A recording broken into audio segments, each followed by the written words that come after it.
Space tech, one of the most complicated aspects of technology that we know today. Space tech is not like normal technology. By technology, I don't just mean smartphones, computers, any of that. I also mean stuff like dams, bridges, and all of that. Technology is all around us, but space tech is something emerging really, really fast, and there are companies such as SpaceX that have almost mastered it. So let's continue.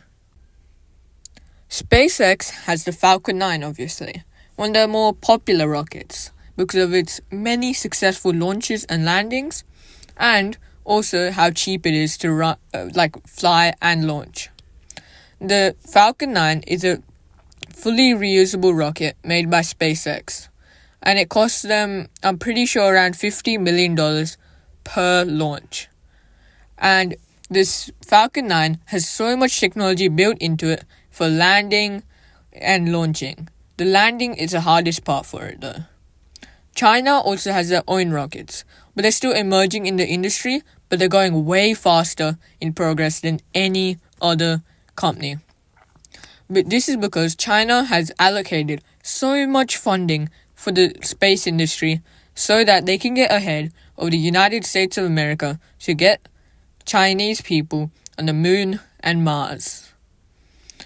Donald Trump thinks that he can help, but really, I don't think people like Donald Trump will have much help in this kind of thing. Donald Trump and Elon Musk are very good, I would not say friends, but colleagues. Because Donald Trump is always helping Elon Musk with little things everywhere. And that kind of makes companies like Blue Origin worry that if they're gonna get all their funding taken away and given to SpaceX. So everyone, please subscribe to my channel because only 5% of the people who watch my videos are subscribed.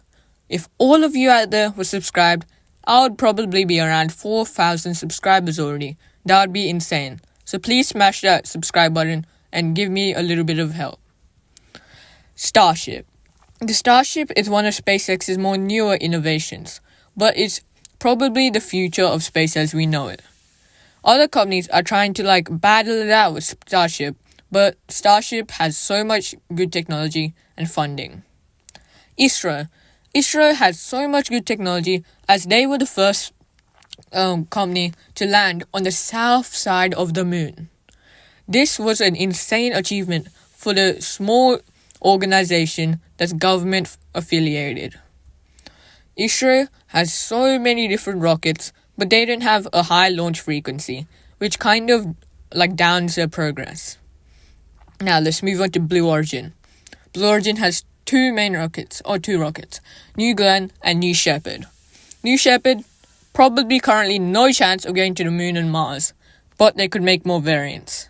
New Glenn, in my opinion, stupid idea, but it's probably their only way to compete with Starship right now, because they've already used so much funding on it.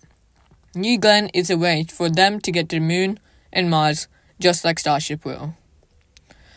And then there's companies that make just capsules, no rockets. They cost less money, and rocket companies like SpaceX sometimes wouldn't have to worry about making capsules, even though SpaceX does.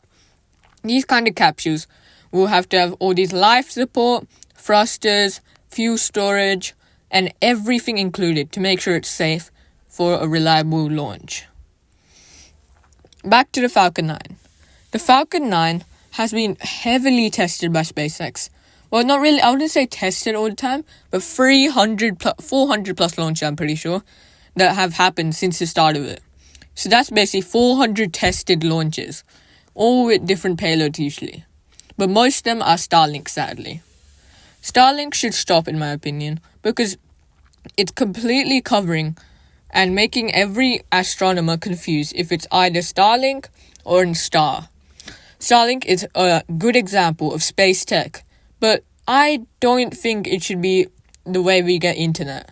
Ground internet services is already quite good, but we could have space-connected internet by having 12 large satellites, such as what Blue Origin is doing, instead of having 10,000 Starlink satellites. Doesn't that just seem a waste of making that many satellites? Probes such as the Voyager 1 and Voyager 2 were the greatest achievement of all time for space tech. Voyager 1 and Voyager 2 have traveled so many kilometers out of the solar system, like giving us information relaying back and forth. But both these probes are soon going to disconnect from us because of how far they've gone. Voyager 1 and 2 have really good technology that how they can connect with Earth so easily. Rocket Lab. Rocket Lab has their rocket Electron, and soon they're going to have their rocket called Neutron. Neutron is the thing that's going to compete with Starship and all that. Electron's the thing that's competing with Falcon 9 and all that. All space companies have these usually two main rockets that are competing with popular companies' two main rockets. And the biggest competitors for everyone is Falcon 9 and the Starship, led by SpaceX. Blue Origin's New Shepard had recently sent an all-female crew up to space, which is including Katy Perry. But that was all just for fame. No one looks into specs of the rocket. The rocket is almost capable of reaching the moon, or at least low Earth orbit, let's say. We can add 2 SRBs on the side and make a slightly more powerful variant with a more efficient engine. That would let us go to LEO. And then the spacesuits. Spacesuits are so good as some technology that we built. Because spacesuits are basically spacecrafts fit for your body. They sometimes have little jetpacks. They have so much technology and instruments on board. I wouldn't say on board. They have heads-up displays, oxygen and life support, and they can have you inside. So it's usually counted as spacecraft, which is insane. Apollo program was really, really popular just because we landed people on the moon.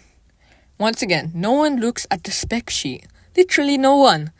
So if we take a look at the spec sheet for Apollo program, way too expensive. We wasted way too much money on it. So that's why private companies like SpaceX started. And for the more efficient technology that's less expensive and easy to make. Now let's think about the future of space. There could be launches happening every minute, every hour, whatever. Going to the moon, going to Mars, going in these massive orbital stations. Anything can happen. So why are we waiting still? Let's take action now. And let's invent before the best way to predict is to invent it. Please like, subscribe, share, and enjoy.